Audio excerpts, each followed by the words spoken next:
CGTN, China Global Television Network.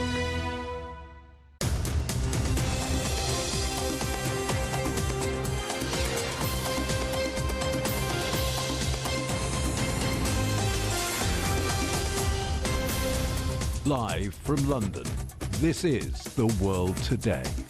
Hello, I'm Jamie Owen. Welcome to the program. Our top stories. French President Emmanuel Macron says talking to China is indispensable and warns against shunning Beijing as he arrives for his state visit. Our other headlines, former US President Donald Trump claims he's the victim of election interference, lashing out at prosecutors for bringing historic criminal charges against him. At least 400 Palestinian worshippers arrested in clashes with Israeli police at Jerusalem's Al-Aqsa Mosque will be live in Israel. At its Qingming Festival in China as people pay tribute to their loved ones and worship their ancestors. French President Emmanuel Macron says Europe must not disengage with China on trade in his first speech after arriving in Beijing for his state visit. It's Macron's first trip to China since being re-elected last year. On Thursday, Macron will hold talks with President Xi Jinping together with the EU Commission President Ursula von der Leyen. He'll then head to the city of Guangzhou, home to many French companies in China. Well, in a moment, we'll talk to our correspondent Ross Cullen in Paris, first CGTN's correspondent Dai Kai in Beijing. Dai Kai, President Macron with a pretty full itinerary, a full agenda in China. That's right, Jamie. Is a highly anticipated visit. Macron has expressed a willingness to promote dialogue and cooperation between Europe and China as early as when he was at the G20 summit in Bali last year. He's here this time to meet his Chinese counterpart to attempt to forge a new course for bilateral relations. So Beijing says they will discuss various fields of cooperation, including the European Union, of which France is a member. And on top of that, the two leaders will hold in-depth talks on major international and regional issues. In addition, Macron will meet the Chinese premier and chairman of the Standing Committee of the National People's Congress. We've learned that trade is high on Macron's list of priorities this time. He brings with him a large delegation of business leaders, including representatives from Airbus, Alstom, Veolia, and EDF. Apart from a stay in Beijing, you also mentioned that Macron will also visit Guangzhou, that's located in the southern China. This is symbolic because Guangdong province also conducts lots of foreign trade and is home to many French businesses. So analysts say that the visit highlights the importance Macron places on China when it comes to trade. And President Macron's visit overall is expected to play an important role in restarting and strengthening the relationship between China and France in the post-pandemic era, as next year marks the 60th anniversary of diplomatic ties between the two countries. Jamie? Well, let's talk to our correspondent Ross Cullen in Paris. Ross, Macron has a lot on his hands at home, reviving the French economy, the pension reform that saw all of those demonstrations and protests. Why visit China now? Why be out of the country?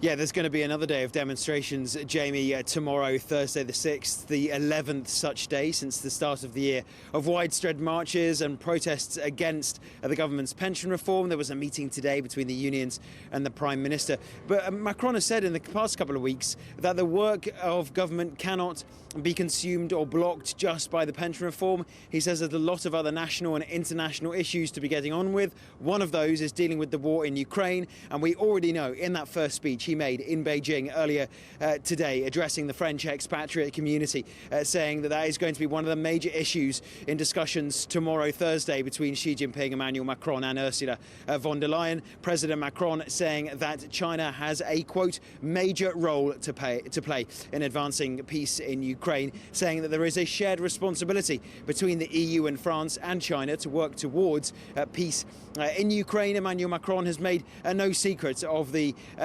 wish that he would hope to push Xi Jinping to use the Chinese leader's influence that he has with the Kremlin to force Russia to halt its invasion of Ukraine, which is something that China describes as a crisis. Russia calls a special military operation, but Ukraine, France and the EU describe as a war and an invasion. And Emmanuel Macron was saying that China will be engaging in this, and he's already recognised those efforts from Xi Jinping in presenting the position paper on possible routes for path for peace for Ukraine. And they will be working on that issue along with many other national issues as well, important for France specifically, like trade with French companies. Well, you mentioned the war in Ukraine and trade on the agenda, but we also understand Mr. Macron will also be talking about cultural exchanges when he meets President Xi. Yes, wide-ranging, Jamie. The Indo-Pacific also on the agenda. France considers that to be a domestic arena with 1.5 million citizens in the Indian and Pacific Oceans. But culture as well is going to be one of the topics discussed, even bringing with him an electronic music producer, Jamie. So there is going to be a wide range of delegates travelling with the president, from top business executives to people more focused on artistic and culture.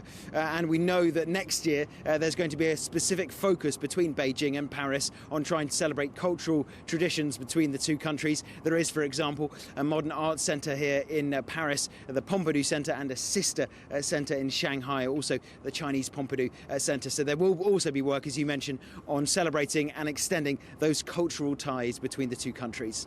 Ross, thank you for that. Our thanks to our correspondents, Ross Cullen in Paris and Dai Kai in Beijing. China has launched a patrol and inspection of the Taiwan Strait. The three-day operation will see a Chinese Coast Guard cutter lead a fleet to carry out patrol and inspection operations in the waters. Authorities say officers will inspect cross-strait cargo ships to ensure maritime regulations are being complied with. Former US President Donald Trump has claimed without evidence that he's the victim of election interference as he lashed out at prosecutors for bringing historic criminal charges against him. Trump addressed his supporters at his Mar-a-Lago estate in Florida after pleading not guilty in a New York courthouse to 34 counts of falsifying business records. The case centers on an alleged hush money payment made to a porn star during the 2016 presidential election. Well, let's talk to our correspondent, Nick Harper, at Mar-a-Lago in Florida.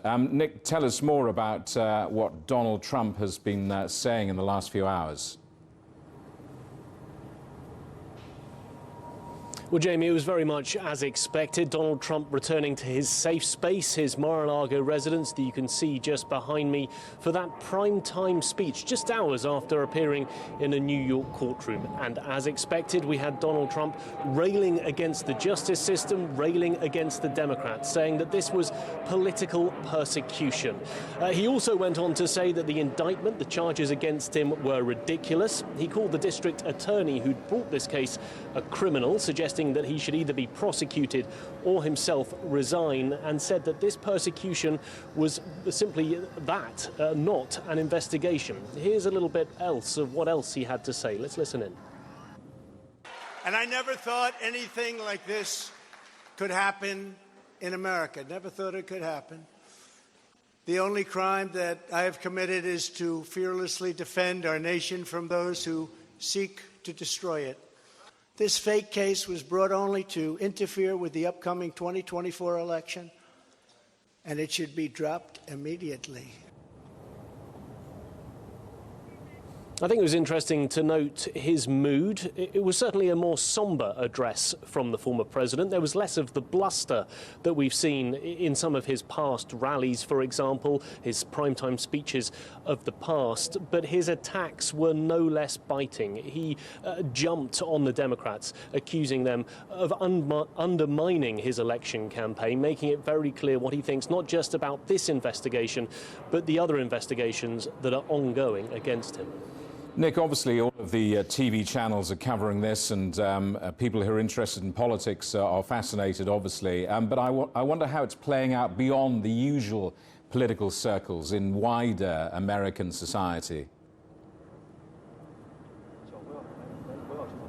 Well, look, it's clearly very divided. These charges against the president, the other investigations are doing nothing to mend that divide that we hear so often about in the United States. Just bear in mind that obviously Donald Trump created his own social media site so he could directly engage with his supporters, his like-minded fans out there.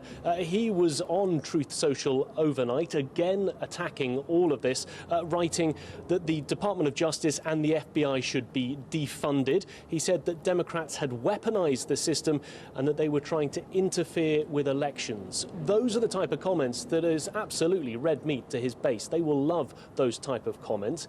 But of course, there is another side to the coin. And that side of the coin says that Donald Trump, even though he's a former president, is not above the law and must answer for these alleged charges. Nick, any sense how long this legal action is going to last? And I wonder, how is it going to influence and shadow the presidential election?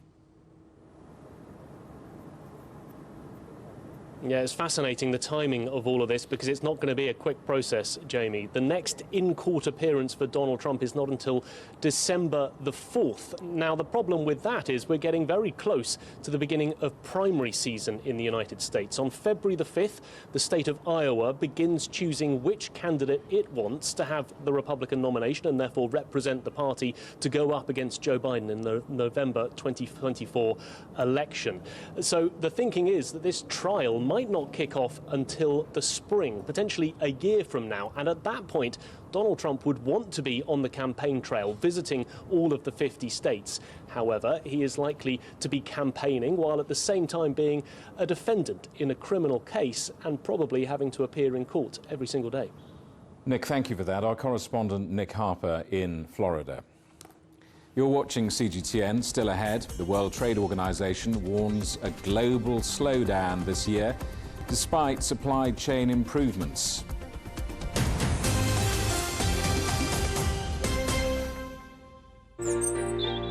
Ever wondered what's the difference between a bear and a bull market? Where are the cash cows? And who are the lame ducks? And what exactly are black swans? Grey rhinos and unicorn companies. Make sense of it all with Global Business, only on CGTN.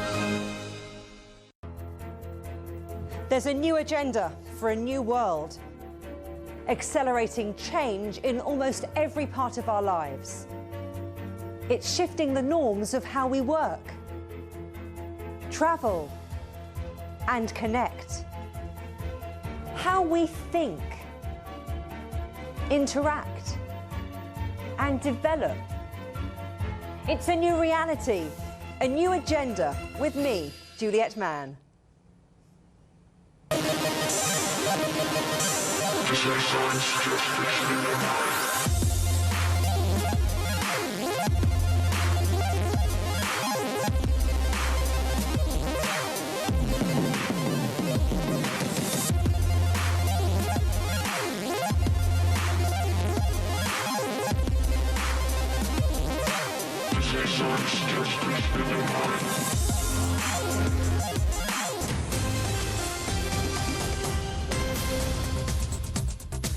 Hello, welcome back. A reminder of our top stories. French President Emmanuel Macron says talking to China is indispensable and warns against shunning Beijing as he arrives for his state visit. Our other headlines: former US President Donald Trump claims he's the victim of election interference, lashing out at prosecutors for bringing historic criminal charges against him. The World Trade Organization has warned that growth in export volumes will slow this year to 1.7%. That's compared to a rise of 2.7% in 2022. The WTO says the main factors are rising geopolitical tensions, high inflation, and the lingering effects of COVID-19. It also warns that rate hikes have resulted in financial instability. The latest forecast is higher than October's projection of 1% growth as supply chain disruptions eased, but it is still lagging behind broader global economic growth. Well, let's talk now to Coleman Nee, a senior economist at the World Trade Organization. Coleman, welcome. Give us the executive headlines. What are the key takeaways from this report? Well, I suppose there are two key takeaways. The first is that trade was actually surprisingly resilient in 2022, despite a slowdown towards the end of the year. In the first 3 quarters, trade was up 4.3% year on year. But towards the end of the year, monetary tightening in advanced economies and some of the other, the impact of high commodity prices caused growth and trade to slow abruptly in the fourth quarter, dragging growth for the year down to 2.7%. But for the most part, it was relatively resilient despite a difficult macroeconomic environment.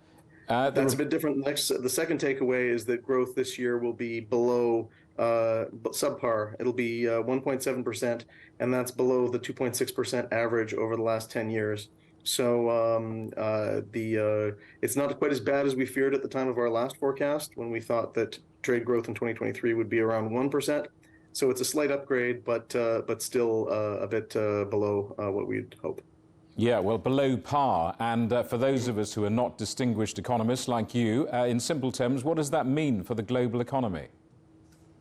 Well, it means that trade actually is going to be, it really depends on the regions. There's going to be quite a bit of different performances across regions. Global demand is actually going to be held back by weak imports in North America and Europe. They're declining slightly, but mostly flat.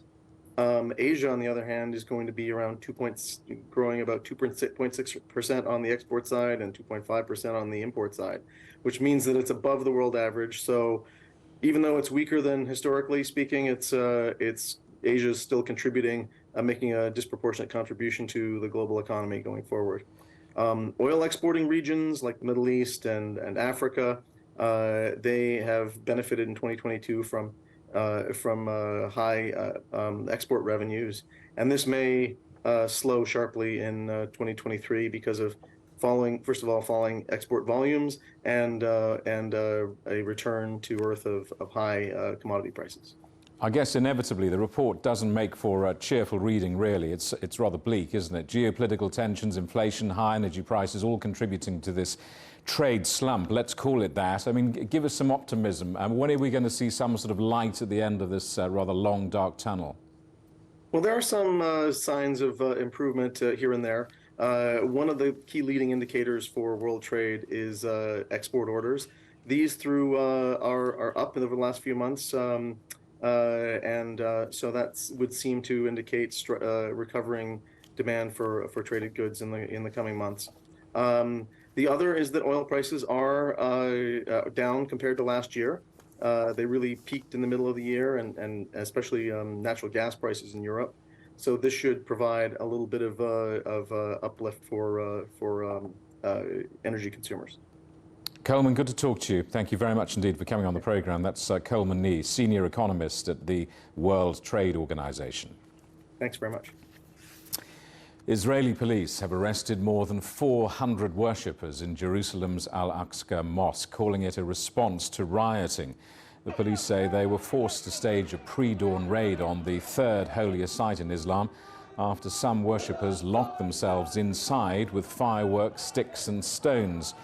It came after reports circulated that Jewish extremists wanted to sacrifice a goat there. The Palestinian Red Crescent said at least 14 people were injured, including 3 who were hospitalized. Palestinian militants in Gaza fired rockets towards Israel in response, while Israel retaliated with airstrikes. Well, let's talk to our correspondent Stephanie Fried in Tel Aviv.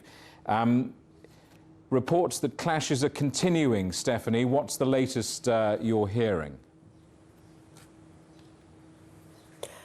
Well, the concern of clashes escalating, continuing in the wake certainly is ongoing. And yes, we have the main prayers on Wednesday after this extremely violent night at Al-Aqsa, inside Al-Aqsa Mosque. What I'm hearing in terms of what's happening around the world and locally, beyond clashes that are spot clashes that are happening at the mosque compound as well, the Arab world is condemning what happened at Al-Aqsa Mosque. The Arab League is holding an emergency session to discuss us what's going to happen, what did happen. And, you know, Jamie, you recapped, you know, the numbers of people who were arrested, the violence, the images are stunning coming out of Al-Aqsa the day after all that happened there, specifically of Israeli border police brutality against Palestinian worshippers inside the mosque, as well fireworks that were fired inside the mosque by the Palestinian protesters. And again, and you were correct, this idea of taking lambs to slaughter as some sort of sacrificial rite that dates back to ancient temples at the site where Al-Aqsa Mosque today stands, it's not legal, and it's not according to the laws governing Al-Aqsa Mosque, which is why, especially during the holy month of Ramadan, this creates it's a tremendously antagonistic move. The young people who barricaded themselves inside the mosque, anticipating that this is what was going to happen, there would be this attempt to slaughter, this sacrificial slaughter, despite the fact that it's not legal. That's why they were inside and they were barricaded and they had the fireworks. And indeed, on Wednesday morning, there were several people who did try to come up to the compound and they were stopped. So whether this will continue now remains to be seen, and whether there will be an uptick. In the past, this type of provocation has led to actual war between the sides. Stephanie, the Al-Aqsa Mosque is a sensitive site, one of the most holy in Islam, and this is a sensitive time too, isn't it? Absolutely. I mean, we're right now midway through the holy month of Ramadan. The reason that the extremist right-wing Jews were trying to go up to that site with the lambs is because today marks the start of the Jewish Passover holiday, and they were trying to carry out a ritual dating back again to ancient temple times of sacrificing lambs at the start of this holiday. It's a sensitive time. Easter. There's Good Friday coming up and Easter Sunday. And this is within the old city of Jerusalem. That's a 1 kilometer square area. Very sensitive, highly controversial. And just to add that Benjamin Netanyahu, who has, in the wake of this violence at Al-Aqsa, is saying that Israel will do whatever needs to be done to maintain calm. But it's important to bear in mind that one of his right-hand people in the government right now is a right-wing settler extremist person who has throughout the years been one of these people who does try to go up to Al-Aqsa Mosque at holiday times, that's Itamar Ben-Gvir, and create and add to some of this provocation. Stephanie, thank you for that. Our correspondent Stephanie Fried in Tel Aviv. Ukraine's President Volodymyr Zelensky has thanked Poland for its support in the war with Russia during his first visit to Warsaw since the start of the invasion. Zelensky was given a full official welcome and awarded the Order of the White Eagle, the country's highest honor, by Poland's President Duda. Zelensky is due to meet some of the hundreds of thousands of Ukrainian refugees who fled to Poland following Moscow's invasion. US voters in Wisconsin have elected a liberal candidate to the state Supreme Court, flipping majority control from conservatives for the first time in 15 years. Janet Protasewicz campaigned for abortion rights, and her overwhelming defeat means the court is likely to reverse the state's abortion ban. A man who kidnapped a 4-year-old girl in Australia and held her captive for 18 days has been sentenced to more than 13 years in prison. Terence Kelly pleaded guilty to abducting Cleo Smith in 2021 while she was sleeping in a shared family tent at a remote campsite. He then took her to his house, where she was kept in a locked room. Smith was rescued by the police following one of the biggest search operations in the state. The Qingming Festival is underway in China, an ancient tradition when people paid tribute to their ancestors. Qingming means cleanness and clearness and brightness, and it marks the start of spring. Families visit the tombs of ancestors to clean the graves and make ritual offerings to the deceased. As part of the traditional spring cleaning, people also go on outings to enjoy the warmer weather and take part in activities such as kite flying. And talking of spring, it's the best season for harvesting tea buds in China. It coincides with the Qingming Festival. While tea drinking and tea making is an essential part of Chinese culture, the age-old practice is also seeking ways to reinvent itself. Our correspondent Chen Li reports. For many Chinese people, having a cup of tea is the best way to start the day. Tea drinking is deeply rooted in Chinese culture. It represents the concept of slow living. As early April arrives and people prepare for the traditional Qingming festival, tea enters its optimal harvest season. So farmers work quickly to collect the tea buds. If they're harvested later in the month, when there's heavy rainfall and warmer temperatures, the tea is no longer at its best and may lose its aroma. Westlake Longjing tea from the eastern Chinese province of Zhejiang is famous for its delicate aroma and beautiful shape. It's considered one of the finest types of green tea in China. Hand-picking the tea buds ensures the premium quality of Longjing green tea. The next step requires experience: roasting the tea leaves. Hu Jiajun is a tea roaster in Hangzhou City, Zhejiang. He's extremely busy around the Qingming festival. Born after the 1990s, he learned the skill from his father Hu Longyun, an experienced tea roaster. Despite the heavy workload, Hu Jiajun hopes more young people can join him and learn this skill. Preserving tradition while innovating ways to promote tea culture. This is what some young people in the city of Hangzhou are doing. They're exploring ways to integrate tea with other products. In southwest China's Sichuan province, people are flocking to this tea plantation in the city of Mianyang. It's time to welcome the arrival of spring by taking a walk in nature, admiring the cherry blossoms, and enjoying a cup of freshly roasted tea. Shen Li, CGTN. Well, to mark Qingming Day, CGTN Europe has two poems read by our special guests. Check them out on CGTN's app and website. They are Hand by the contemporary Chinese poet Kai Lan and When You Were Old, read by the Irish poet William Butler Yeats. And that is the world today. Thank you for watching. There's more news on CGTN Europe's channel, on the Telegram app, or scan the QR code on the screen to get stories and updates sent direct to your phone. We're back with more news at the top of this hour. Coming up next, it's World Insight. For now, from all of the team in London, it's goodbye.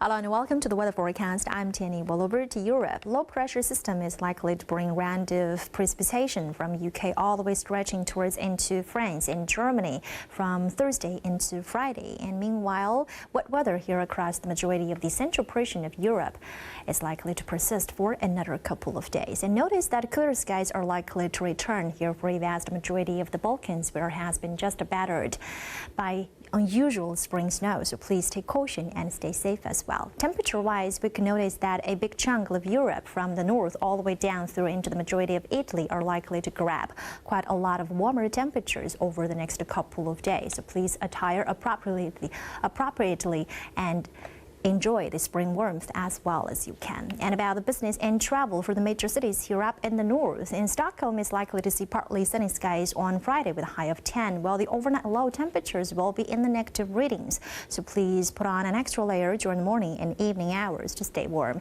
And over to Kyiv, we'll also see partly sunny skies with a high of 12 and though about 1 degree Celsius. And for the major cities here across the western portion of Europe, and chance of showers for Paris in the morning hours on Friday, and plenty of sunshine is in store here for the city of Madrid with a high of 25 and low about 4 degrees Celsius. And that is all from me. Stay tuned for more City Forecast.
This